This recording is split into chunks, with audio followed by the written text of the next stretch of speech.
কাশ্মীর ঘটনায় ভাঙা সম্পর্ক টুকরো টুকরো হয়েছে ভারত পাকিস্তানের। এমন অবস্থায় বেড়েছে দুই দেশের উত্তেজনা। ইতোমধ্যে দুই দেশের সেনাবাহিনীর গুলি বিনিময় হয়েছে টানা ৩ রাত।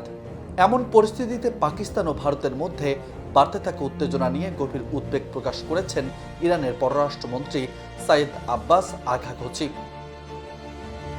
তিনি পাকিস্তানের উপপ্রধানমন্ত্রী ও পররাষ্ট্রমন্ত্রী ইসহাক দারের সঙ্গে এক টেলিফোনে আলাপকালে ইরানের সহায়তা দেওয়ার প্রস্তাব করেছেন, যাতে দুদেশের সম্পর্ক স্বাভাবিক করা যায়।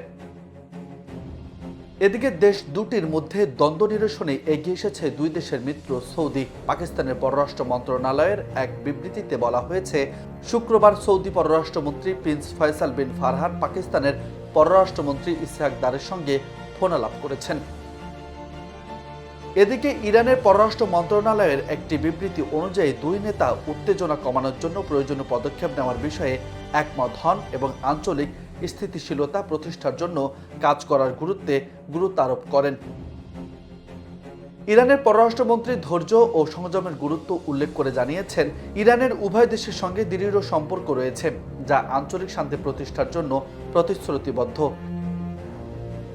ইসহাক দার ইরানের গঠনমূলক ভূমিকা স্বীকার করেন এবং উত্তেজনা কমাতে তাদের প্রচেষ্টাকে প্রশংসা করেছেন।